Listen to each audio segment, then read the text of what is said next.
Bonjour, je suis François Lassagne, rédacteur en chef du média Pour la Science. Soyez les bienvenus dans À l'écoute de la science, le podcast réalisé en partenariat avec le Collège de France, dans lequel des chercheuses et des chercheurs nous transportent au cœur de leurs recherches et de leurs réflexions.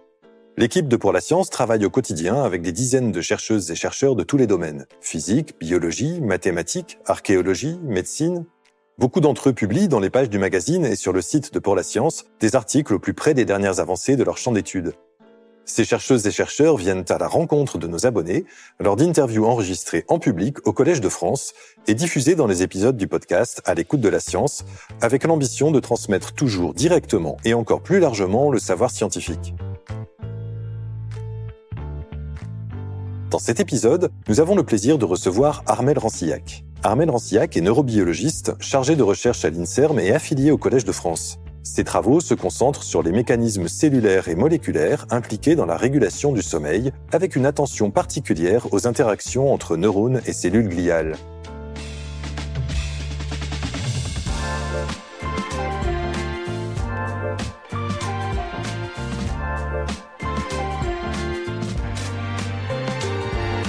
Armelle Rancillac, vous êtes neurobiologiste, électrophysiologiste, spécialiste des cellules gliales et des interactions entre le métabolisme et le sommeil. Vous êtes chercheuse à l'INSERM, affiliée au Collège de France, au Centre interdisciplinaire de recherche en biologie, et plus précisément, vous menez vos recherches au sein de l'équipe de Nathalie Rouac qui se consacre à l'étude des interactions neurogliales dans la physiologie et la pathologie cérébrale. Et plus précisément encore, vous vous intéressez à la façon dont les interactions neurones-gli participent à la régulation du sommeil lent dans le noyau préoptique ventrolatéral, le VLPO.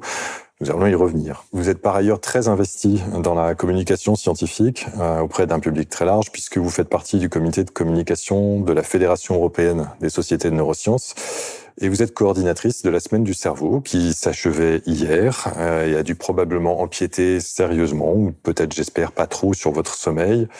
Je suis d'autant plus reconnaissant que vous preniez ce temps d'échange avec nous aujourd'hui. Je sais que vous préparez aussi une série de conférences dans le cadre des Ateliers du Monde à venir prochainement. Pour commencer, il m'a semblé judicieux que nous allions d'abord nous rapprocher de quelques éléments clés du sommeil. Alors une première question, c'est une évidence, le sommeil et l'éveil s'opposent alternativement dans les 24 heures d'une journée.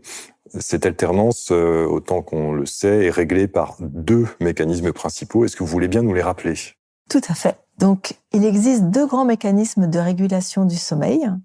La régulation homéostatique et la régulation circadienne. Donc les noms sont un peu compliqués, mais je vais essayer de vous les expliquer plus simplement. La régulation homéostatique du sommeil repose sur l'accumulation d'une petite molécule au cours de la journée, qui est l'adénosine. Cette molécule, elle est issue en fait de la dégradation de l'ATP, l'adénosine triphosphate, qui est la molécule énergétique de l'organisme. Donc au cours de la journée, quand les cellules ont besoin d'énergie, elles vont prendre cet ATP et elles vont cliver les phosphates un à un. Donc l'adénosine triphosphate, ensuite va devenir de l'adénosine diphosphate, puis monophosphate, et in fine, il ne restera plus que de l'adénosine.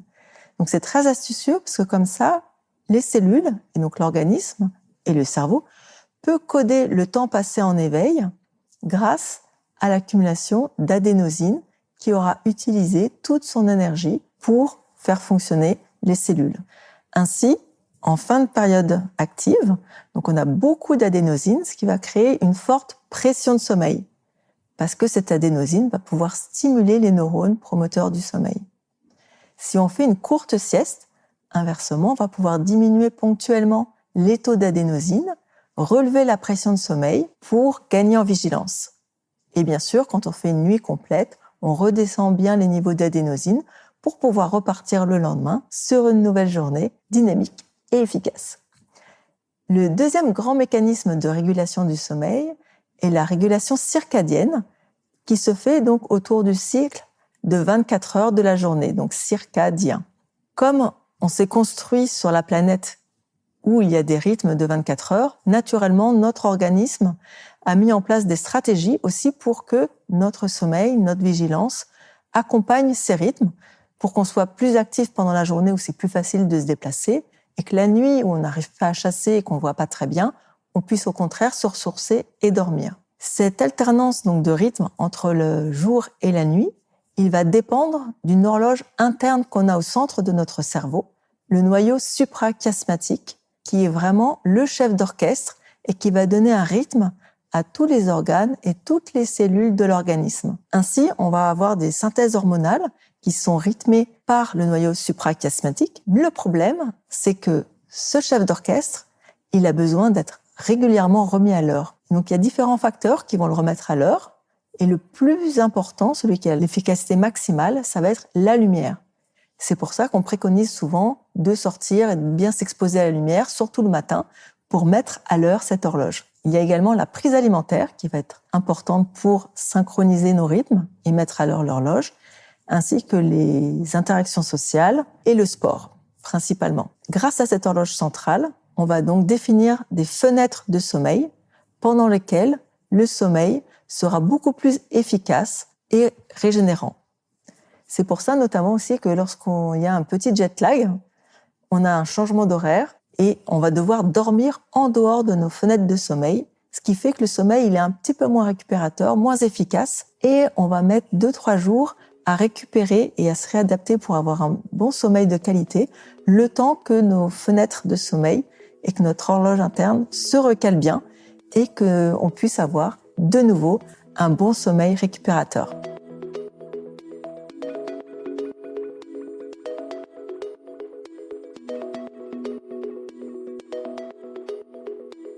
Admettons qu'on est dans une situation où justement il y a peu de perturbations, on vient pas de voyager à l'autre bout du monde, on a un sommeil normal.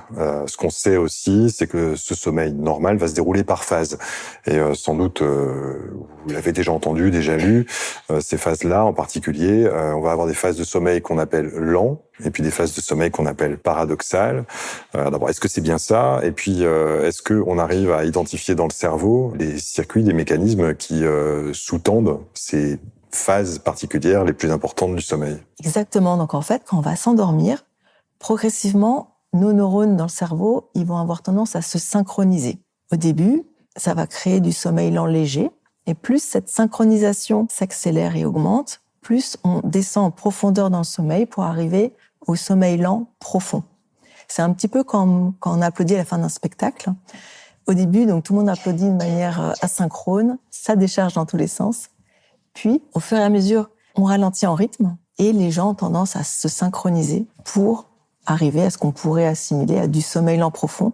Et c'est pour ça qu'on l'appelle sommeil lent profond, sommeil à ondes lentes, parce que comme il y a une grande synchronisation, si on fait un électroencéphalogramme pour regarder l'activité électrique des neurones, on peut voir qu'on a des grandes oscillations lentes et profondes qui sont donc caractéristiques du sommeil lent profond. Et à la suite de cette phase de sommeil, il y a le sommeil paradoxal. Alors pourquoi on l'appelle paradoxal? Pour 2 raisons. Déjà parce que si on regarde l'activité électrique pendant ce moment, on voit qu'il est beaucoup plus proche de celui de l'éveil que de celui du sommeil à ondes lentes. Donc, première surprise, pourtant c'est quand même du sommeil. Et deuxième caractéristique, pendant qu'on est en sommeil paradoxal, il existe une grande atonie musculaire, c'est-à-dire que tous les muscles de l'organisme sont inhibés, à l'exception des muscles oculaires, ce qui fait qu'on a des saccades oculaires qui sont très fréquentes et importantes pendant cette phase de sommeil, un double paradoxe. Et bien sûr, comme ces 2 phases de sommeil très différentes, elles vont s'enchaîner au cours de la nuit pour former des cycles. Ces cycles, ils sont pas homogènes au cours de la nuit. C'est-à-dire qu'au début, on va avoir beaucoup plus de sommeil lent profond, et à la fin de la nuit, au 4-5e cycle, beaucoup plus de sommeil paradoxal. Et c'est pour ça qu'on dit que c'est important de dormir suffisamment longtemps et pas en sommeil plus fractionné, parce que sinon on va un peu empiéter sur notre sommeil paradoxal. Et comme ils ont des fonctions un peu différentes, plus pour la récupération physique ou émotionnelle, il faut essayer de dormir suffisamment. Alors, le sommeil paradoxal étant celui qui est associé aux émotions et le profond associé à la récupération physique, ou Exactement. Oui, c'est ça, d'accord. Ouais. Et alors, bien sûr, il y a des mécanismes neuronaux qui sont très différents, soit qui régulent le sommeil lent, soit le sommeil paradoxal, et d'autres impliqués dans le maintien de l'éveil. Et c'est important de souligner qu'on en connaît certains, de ces centres qui sont reliés aux uns ou aux autres pour sous-tendre soit le sommeil lent, qui est plus au niveau de l'hypothalamus, et le sommeil paradoxal plus au niveau du tronc et du pont, plus en arrière dans le cerveau. Mais on arrive encore aujourd'hui, tout d'un coup, une publication, qu'est-ce qui se passe? Ah oui, un nouveau centre du sommeil paradoxal. Ça arrive assez régulièrement, donc la recherche avance tous les jours dans ce domaine.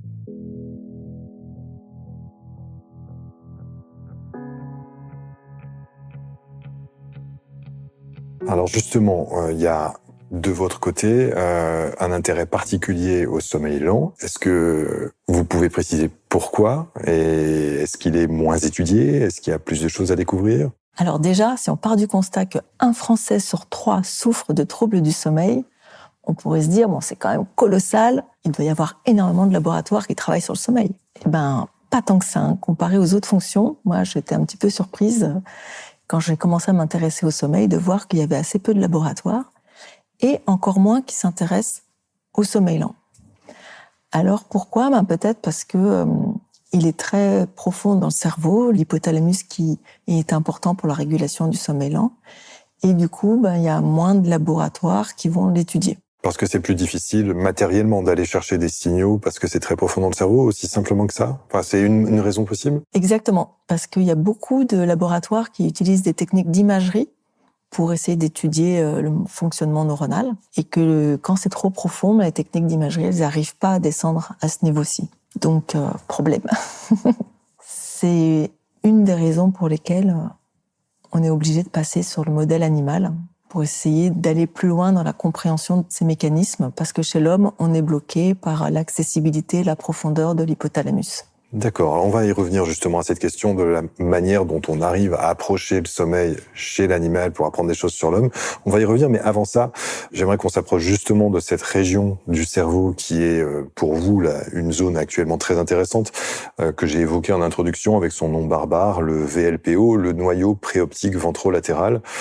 Elle est a priori particulièrement importante pour le sommeil lent. À quoi ça ressemble? C'est gros comment? Et qu'est-ce que ça a de si particulier, ce noyau? Alors, il est ridiculement petit, si je puis dire. Je suis désolée, je l'adore, mais bon, faut quand même être honnête. C'est un tout petit regroupement de cellules et en plus pas très bien défini anatomiquement.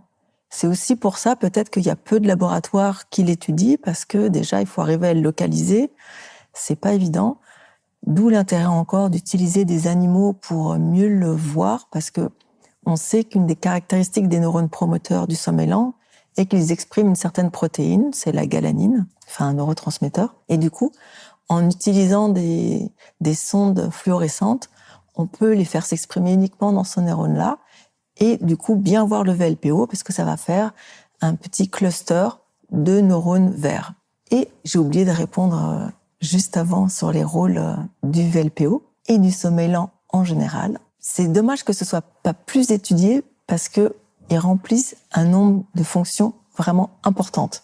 Et ça, je pense que c'est important de le souligner pour se rendre compte que le sommeil, c'est pas juste « Ah, je dors pas assez, j'ai une baisse de vigilance ».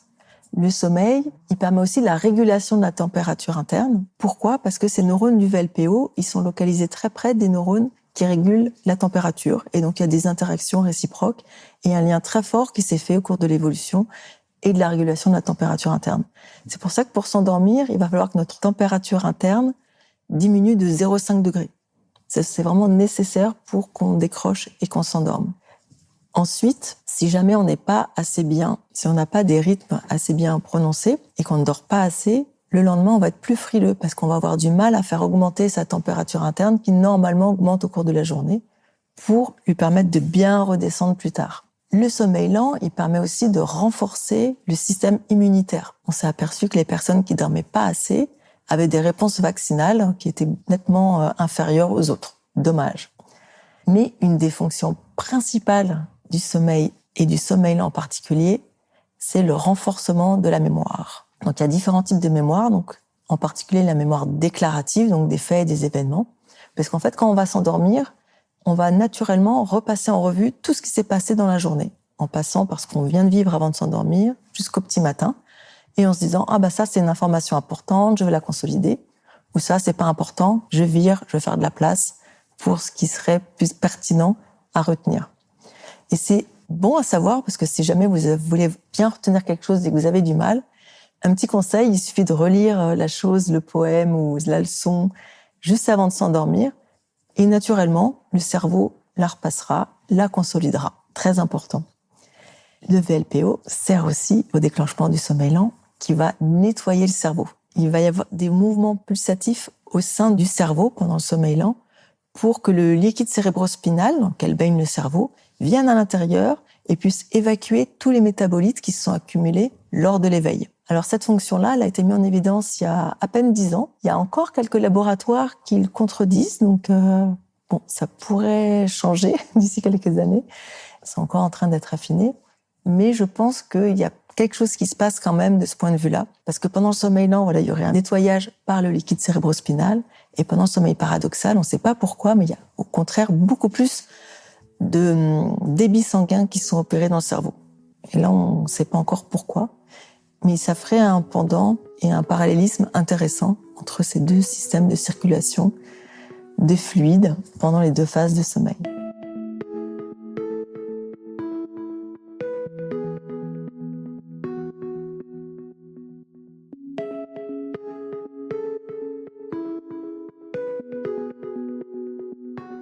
Alors c'est frappant parce que vous parlez d'un tout petit noyau, mais là on voit qu'il a des pouvoirs très importants entre la mémoire, l'entretien, la maintenance basique du cerveau pour que les déchets métaboliques soient évacués, sont des choses vitales en fait pour un être vivant.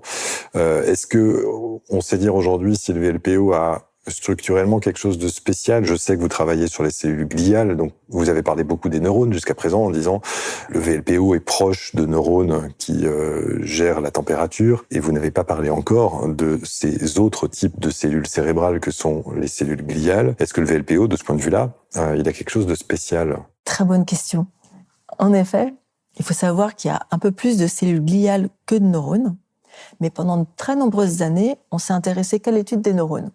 Pourquoi ? Parce que les neurones, quand même, ils sont vachement forts, ils sont capables de faire des potentiels d'action. Donc, pour les électrophysiologistes comme moi, qui ont pour passion d'enregistrer les courants électriques qui se passent dans les neurones, c'est formidable et c'est une source d'information quasiment inépuisable. Le problème, c'est qu'on a pendant très longtemps laissé de côté la moitié des cellules qu'il y a dans le cerveau. On considérait même qu'elles étaient juste là en support structurel et qu'elles n'intervenaient pas. Alors que, si on regarde les synapses, les points de contact, donc entre deux neurones, là où passe l'information, et ce qui permet donc de transmettre l'information d'un endroit du cerveau à un autre, il y a des astrocytes qui sont un des types des cellules gliales qui sont tout près. Donc, comme leur nom l'indique, elles ont une forme d'astre, et elles, on s'aperçoit que vraiment, c'est des cellules qui ont une multitude de fonctions, et on est en train de mieux en mieux comprendre leurs rôles, qui sont très diverses. Et c'est un petit peu fantastique de se dire « Ah, mais en fait, on ne sait pas grand-chose ». Alors effectivement, il y a plein d'équipes qui ont montré qu'elles servaient au développement et à la maturation des épines dendritiques et des synapses. Elles servaient à la régulation des ions et à l'homéostasie ionique et aqueuse dans le cerveau.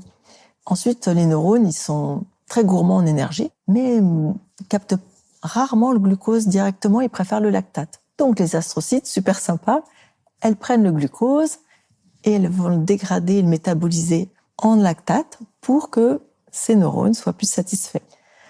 Enfin, les astrocytes, elles servent aussi au niveau de la barrière hémato-encéphalique à assurer l'étanchéité pour être sûr qu'il y ait peu de contact et d'intrusion de parasites entre le système sanguin et le cerveau. C'est un système de protection. Mais nous, ce qui nous intéresse particulièrement au labo, et moi pour le sommeil, c'est cette proximité donc des prolongements des astrocytes aux synapses. Parce que en plus, on s'est aperçu que elles pouvaient plus ou moins s'approcher des synapses en fonction de la journée ou de la nuit, et donc en fonction des rythmes veille-sommeil. Ça voulait dire qu'on arrive à mesurer un truc aussi subtil que la distance entre donc ce qui est la fin de ces cellules étoilées, les astrocytes, et les parties du neurone. On parle de quelle distance? L'ordre de grandeur, c'est quoi qu'on arrive à se le représenter? Parce que, je sais pas vous, moi je trouve ça hyper étonnant d'entendre que, en fonction du moment de la journée, on arrive dans la tête, alors d'une souris, on va y revenir, mais on arrive à voir des distances aussi petites. C'est quoi l'ordre de grandeur?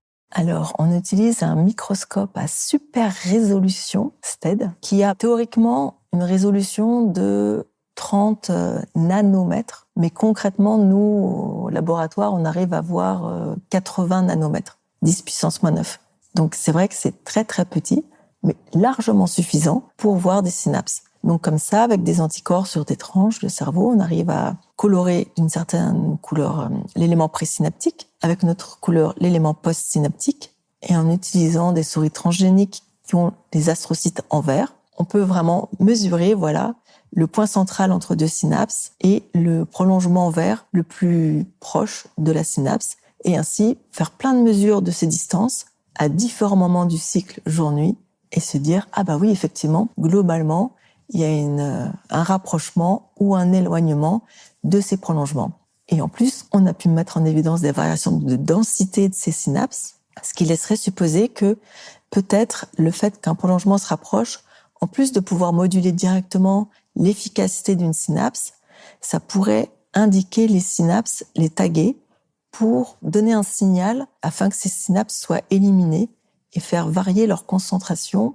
Tout ça dans le but de renforcer le sommeil. On a vu qu'on avait un petit peu moins de synapses inhibitrices, un petit peu plus de synapses excitatrices, et donc que ces rapprochements astrocytaires renforceraient au niveau du VLPO l'activation des réseaux neuronaux sous-jacents et donc consolideraient le sommeil. Les astrocytes que vous avez décrites au départ, ce qu'on avait compris initialement d'elles, elles avaient l'air d'être plutôt des cellules de maintenance, de nettoyage, de nourrissage. Donc elles font en fait des choses plus subtiles que ça, manifestement, puisqu'elles arrivent à intervenir sur la régulation du sommeil. Donc elles ont des rôles importants. Elles sont même capables de libérer des substances au niveau de la synapse qu'on appelle des gliotransmetteurs, pour directement interférer et prendre le contrôle des fois de la synapse.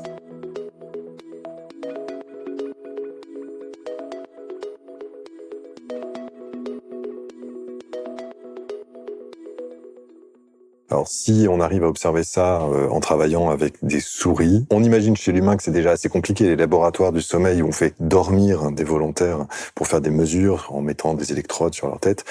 Déjà, c'est pas si facile de dormir avec des électrodes sur la tête. Alors comment ça se passe avec des souris? Comment on fait pour travailler avec un modèle murin? Alors en fait, comme j'ai besoin d'avoir cette résolution cellulaire et moléculaire et d'être dans l'extrêmement petit, j'ai besoin de travailler sur des tranches de cerveau. Donc je vais devoir prélever des cerveaux à différents moments du cycle jour-nuit et ainsi faire des moyennes sur quelques tranches.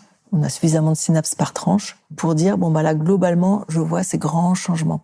Je peux pas les corréler directement au sommeil, mais je sais que statistiquement, à ce moment-là, la souris, elle a 70% de chances de dormir, 100% ou 30%. Donc, ça reste pour le moment des corrélations. Mais ensuite, l'idée, c'est d'essayer de désynchroniser ces souris ou de jouer un petit peu sur leur système jour-nuit pour voir si ça joue également sur ces distances aux synapses. On va jouer comme ça avec les différents systèmes, essayer de les faire bouger dans un sens ou dans l'autre pour voir s'il y a un lien et une répercussion au niveau de la synapse. Mais sinon, pour enregistrer le sommeil des souris au laboratoire, on a une méthode totalement indolore pour les souris, ça c'est très pratique. On les met dans ce qu'on appelle des cages piézoélectriques. Dans le fond de ces cages, c'est-à-dire au niveau du plancher, il y a des détecteurs piézoélectriques qui vont détecter tous les mouvements de la souris. Et comme ça, on va pouvoir voir si elle se déplace, elle marche, forcément c'est qu'elle est éveillée. Si elle commence à s'allonger, elle va faire une grosse pression sur ce tapis piézoélectrique, voire même, dans certains cas, on peut même déceler des variations de respiration et associer ces changements de rythme respiratoire soit au sommeil lent, soit au sommeil paradoxal. Donc de manière totalement non invasive, juste en mettant ces souris dans une petite cage, on peut enregistrer comme ça pendant 24 heures leur quantité de sommeil.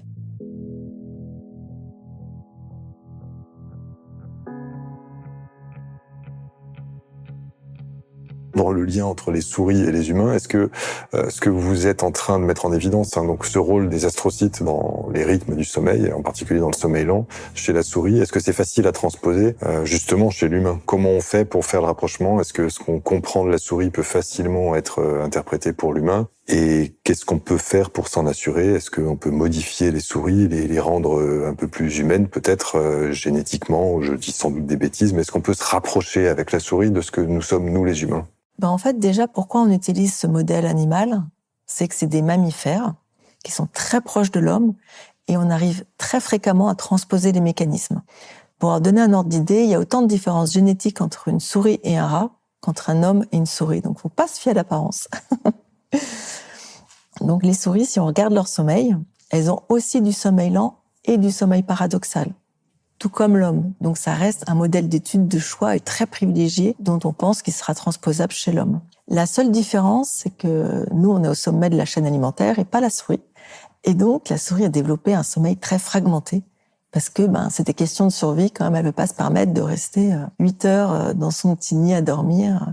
C'est quand même assez dangereux et elle va être plus sur le qui-vive. Donc l'idée que j'aimerais un petit peu tester, c'est effectivement voir si en jouant sur ces astrocytes, puisqu'en plus on sait qu'ils sont très importants pour la consolidation du sommeil, est-ce qu'on pourrait rapprocher le sommeil de la souris qui est très fragmenté à un sommeil qui a plus les caractéristiques de l'humain, plus monophasique. Du coup, je m'étais dit que peut-être que je pourrais greffer des cellules astrocytaires humaines dans le cerveau de souris. Donc c'est des techniques qui ont déjà été faites au niveau d'autres structures dans le cortex et qui montrent qu'on potentie les capacités de la structure grâce aux astrocytes humains. Alors, il faut savoir que les astrocytes humains sont un peu différents d'un astrocyte murin, dans le sens qu'il va être beaucoup plus gros et beaucoup plus complexe. Donc, c'est d'autant plus intéressant pour moi où je vois que la morphologie de l'astrocyte est très importante pour la fonction et la consolidation du réseau neuronal. Je me dis que si j'arrive à rajouter un peu des astrocytes humains, donc en gros des super astrocytes qui vont être encore plus complexifiés, encore plus grands, est-ce que, du coup, mes souris, elles auront un sommeil consolidé avec des phases de sommeil lent beaucoup plus longues? Merci pour ce tour d'horizon. Et si vous le voulez bien, je vais vous proposer 3 questions dont nous avons convenu avant, qui sont complètement transversales. On va sortir cette fois du domaine strict du sommeil. La première de ces questions, c'est quelle est votre idée la plus dangereuse? Alors déjà, je trouve que greffer des astrocytes humains dans le cerveau de souris, je suis bien contente de ne pas être la première à le faire, même si dans le VLPO, je le serais, parce que je trouvais ça un petit peu osé. Mais c'est vrai que la compréhension des comportements humains, c'est quelque chose qui m'intrigue beaucoup. Pourquoi on fait telle chose ou pas, et pourquoi on dort. Et comme je peux pas tout faire en laboratoire, j'ai écrit un roman de science-fiction où là, je me suis dit, je laisse libre cours à ma pensée, puisque quand on est auteur, on n'est pas trop responsable. Et là, oui, je me suis dit, dans ce cas-là, j'ai inventé tout un univers où il y a des développements technologiques que je sens poindre déjà dans ma vie de tous les jours, et j'ai voulu les développer à leur paroxysme. Et naturellement, j'ai voulu jouer avec le cerveau humain. Et du coup, c'est plus une intelligence artificielle qui expérimenterait sur l'humain. Parce que, in fine, on a tous envie de comprendre comment l'humain fonctionne. Mais il y a des problèmes, des considérations éthiques qu'on ne peut pas, fort heureusement, faire chez l'humain, mais que peut-être une IA fera un jour. Mais ça, c'est l'histoire qui nous le dira. J'ai toujours envie d'en savoir plus, de comprendre mieux, d'expérimenter et d'aller plus loin. Même si, fort heureusement, des fois, il faut quand même s'arrêter dans la recherche et dans ses réflexions. Dans la science-fiction, on peut se permettre d'autres choses. Je vais aller vers la deuxième question. Puisque vous voulez toujours comprendre, aller plus loin, pouvoir faire des expériences pour répondre à des questions qui sont toujours plus nombreuses, j'imagine que c'est dans le but de prouver des choses, d'être sûr que quelque chose est vrai, établi ou pas. Mais alors, de quoi vous êtes sûr sans pouvoir le prouver? Alors, c'est simple. Je ne suis sûre de rien et je doute de tout. Pourquoi ? Déjà parce que en science, bien sûr, quand on fait une expérience, on a une hypothèse qu'on a envie de tester, mais si on reste pas très ouvert, on va être biaisé et on va pas arriver à voir l'exceptionnel qui sera juste sous nos yeux. Par exemple, quand je suis arrivée dans le VLPO, je me suis dit, non mais les astrocytes, en fait, elles sont super importantes. Je voudrais déjà commencer peut-être juste à les caractériser. Je me suis aperçue qu'en fait, il y avait d'autres types d'astrocytes avec des particularités totalement spécifiques au VLPO. Et j'ai quand même mis un peu de temps, alors que maintenant que je sais qu'il y a des spécificités dans le VLPO, ça me saute aux yeux et c'est évident. Mais si j'avais pas eu cette approche ouverte, j'aurais pu passer à côté. Et en science, c'est un peu le problème qu'ont les politiques, je pense, à l'heure actuelle. Ils prônent vraiment la recherche sur projet. Il faut tout anticiper, faire un plan à 5 ans, limite tous les 6 mois, dire qu'est-ce qu'on va faire, qu'est-ce qu'on va trouver. La recherche, ça fonctionne vraiment pas comme ça. D'accord, on a une ligne directive, on essaye de la suivre, mais tout d'un coup, on peut dériver à 90%, voire 180 degrés, parce que on est face à une réalité. Faut aller plus loin et suivre ce qu'on voit. Ça peut aller très vite et c'est spectaculaire et c'est fascinant. C'est un équilibre instable. C'est le problème, c'est qu'il faut gérer son instabilité et jongler en permanence. Donc au départ, ça peut être déstabilisant, compliqué, mais maintenant, moi, j'arrive très bien à jongler et je suis très instable et je vis très bien comme ça.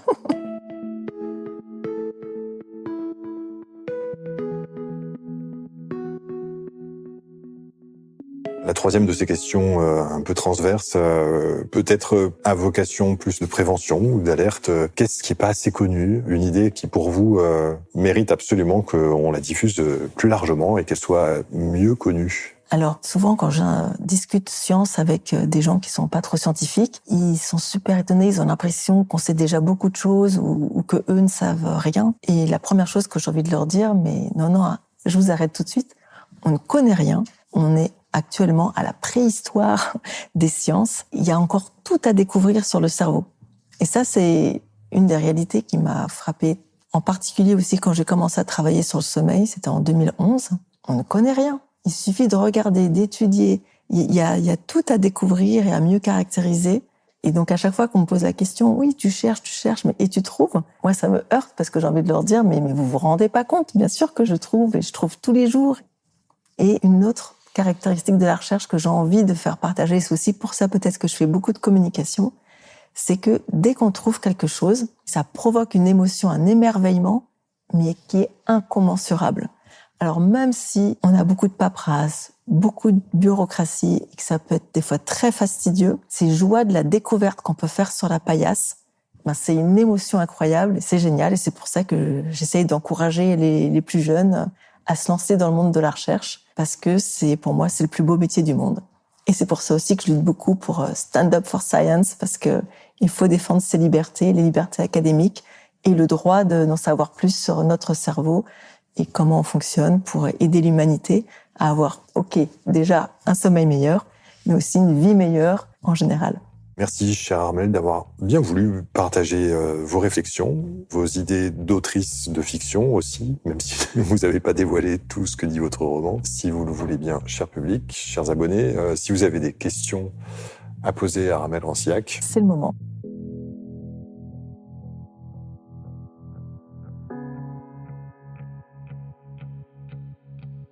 Est-ce qu'il existe des lignées de petits animaux, des souris ou des rats par exemple, qui ont un sommeil particulier?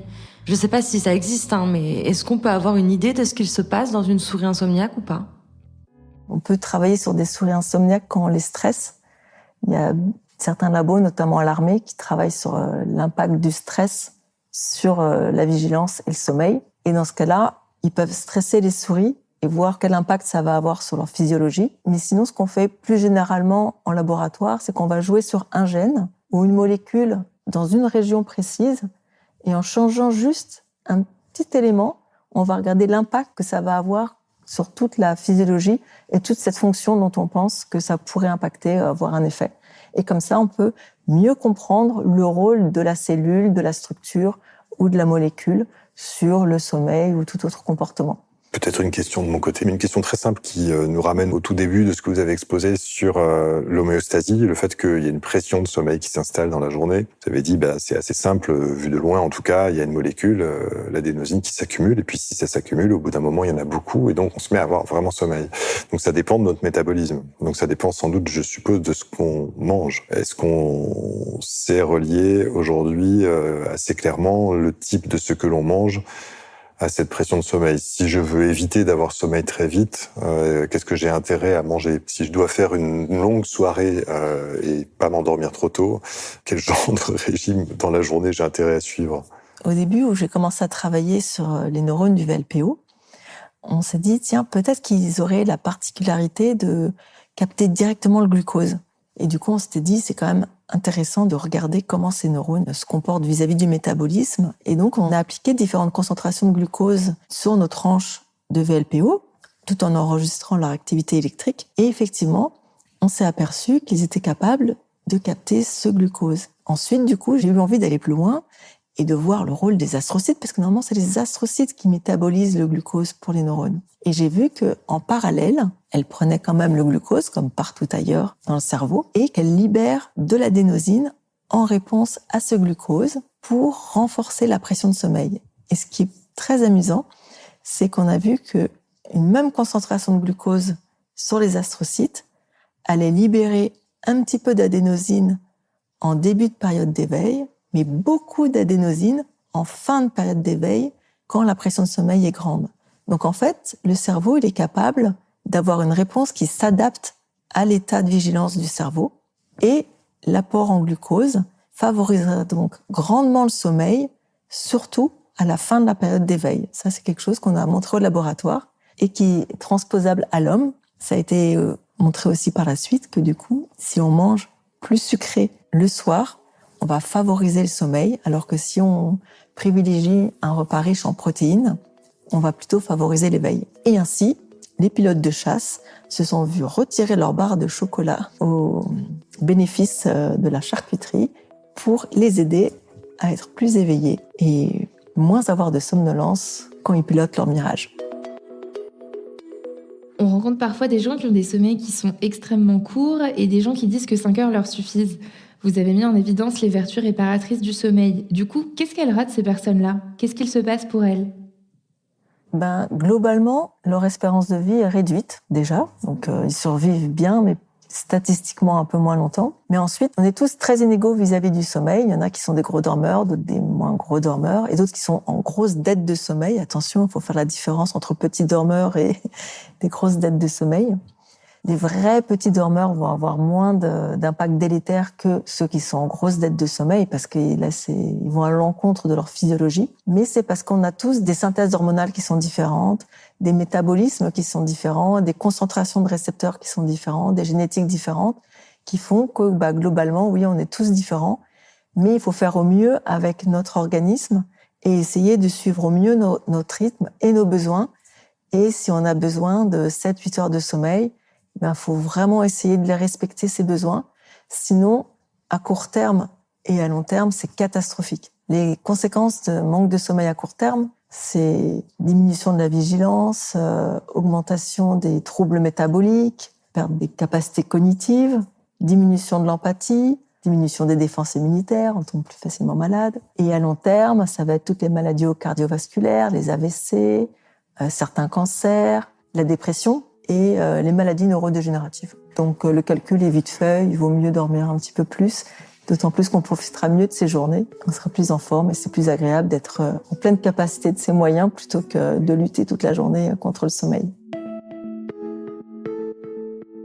Je pense que c'est assez sûr que le stress a un effet sur le sommeil, mais du coup, est-ce qu'on sait par quel mécanisme biologique ou chimique ça peut jouer ? Alors en fait, il existe un système de bascule entre le sommeil et l'éveil. Dès qu'il y en a un qui prend le dessus, il va inhiber l'autre. Il y a vraiment des interactions inhibitrices réciproques. On appelle ça même le modèle, parce que ça a été modélisé, le flip-flop switch, pour que le cerveau soit dans un des deux états les plus stables, que la bascule se fasse le plus rapidement possible. Et le problème du stress, c'est que ça va élever les niveaux de cortisol et créer un hyper-éveil.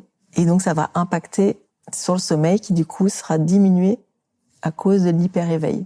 C'est l'inverse qui se passe dans la dépression, où au contraire, on va avoir beaucoup plus de somnolence et ça va impacter sur l'éveil qui, lui, sera diminué. Donc les balances comme ça, elles peuvent s'inverser en fonction des situations dans lesquelles on est. Et si on privilégie un système, l'éveil, ou l'autre système, le sommeil. Et je peux répondre à une question qu'on m'a pas posée, mais je trouve ça très intéressant.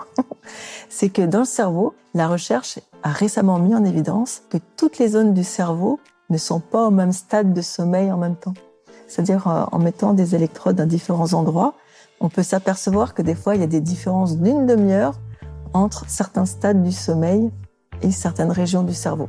Donc, voilà, je viens de vous dire globalement qu'il y a des grands réseaux neuronaux qui sous-tendent des différentes phases et qu'il y a des systèmes de bascule rapides. Mais attention, c'est pas à 100% homogène dans le cerveau. Merci beaucoup.